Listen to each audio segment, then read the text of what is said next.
Okay, if you've ever had that gut punch feeling of failure, that voice in your head telling you to just quit, then you really, really need to hear this story. It's all about how 10 crushing defeats can actually pave the way for one single, life-changing victory. So let's start with this number, 10. Think about that for a second. We're not talking about 10 bad days or 10 rejected ideas. We're talking about 10 failed businesses.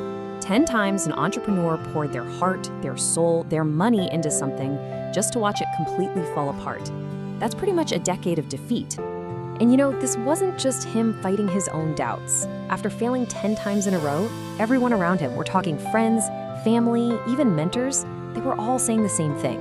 Hey, maybe this isn't for you. Maybe it's time to just stop.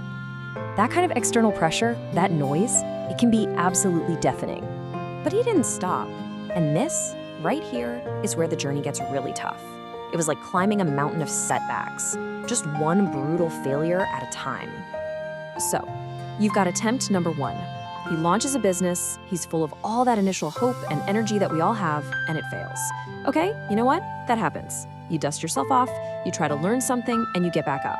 So, he tries again. A whole new idea, a different strategy, and boom, same result, failure. Oof. That second one, that one always stings a little more, doesn't it? The self-doubt really starts to creep in. Attempt number 3, yep, same story. A really brutal, repeating cycle of defeat was starting to take shape. And honestly, this is the point where most people, myself included probably, would have just walked away for good. But he kept going. I mean, look at this. Business 4 taught him a really harsh lesson about trying to bootstrap when you got no money. Businesses 5 and 6, well, those were a masterclass in what happens when you hire the wrong team. And 7, 8, and 9 all crashed because of a poor product market fit. That's a whole decade of work, of risk, of hope, and it all just added up to this huge mountain of failures. And that brings us to the most important question in this whole story, right? After 10 straight losses, when every single sign is telling you to just give up, what could possibly change? What on earth was different about the next try? Well, the answer isn't some magic bullet. It wasn't luck, it wasn't some once-in-a-lifetime idea. The secret to finally getting over that mountain was a fundamental shift in his mindset. That was the secret. And here it is. This is the crucial difference.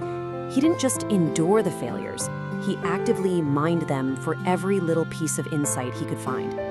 Each time a business collapsed, it gave him another piece of the puzzle. He wasn't just failing, he was paying for a priceless education in what doesn't work. And that gives us a whole new definition of success, doesn't it? It isn't about having a perfect, unblemished record. No way. True success is actually forged in the fire of all those failures. It's that powerful combination of refusing to quit and having the wisdom to learn why you fell down each and every time. Which brings us to the moment where everything finally changed. The culmination of all those lessons, all that grit. This is the payoff we've been waiting for. Attempt number 11. After a full decade of defeat, he steps up to the plate one more time. But you have to realize, he's not the same person who started this journey. This time, he is armed with the hard-won, painful lessons from 10 previous failures. And it worked. And I don't mean it kind of worked or it was a small win.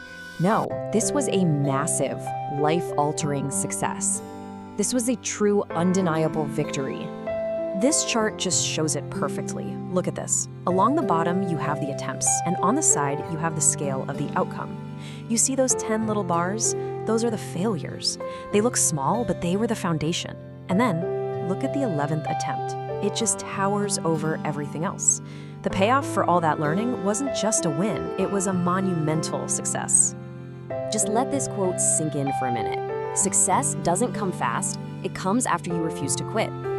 That's really the core message of this whole thing. The speed doesn't matter. What matters is your resilience, your absolute refusal to let your story end on a failure. So, okay, that's an incredible story. But it's way more than just inspiration. How can you actually apply these lessons to your own life, your own journey? Let's break down some of the practical habits you can start building right now. Here are 3 habits for you. First, expect failure. I mean, really, start seeing it as a mandatory toll on the road to success. It's not a sign to stop. I mean, think of James Dyson and his 5,126 failed prototypes before he made the vacuum that worked. Second, redefine winning. Your goal for the day shouldn't be to avoid mistakes. It should be to learn something valuable from the mistakes you inevitably make. And third, commit to persistence. You have to internalize this.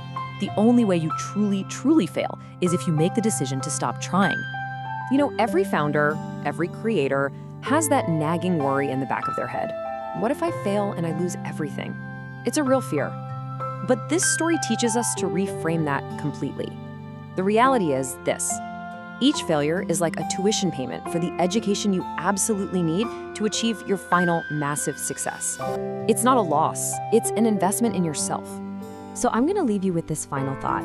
The next time you face a setback, the next time you feel that urge to just quit, I want you to ask yourself this question. What if this hurdle, this painful failure right in front of me, is the very last lesson I need to learn before everything finally clicks into place? What if your 11th attempt is right around the corner?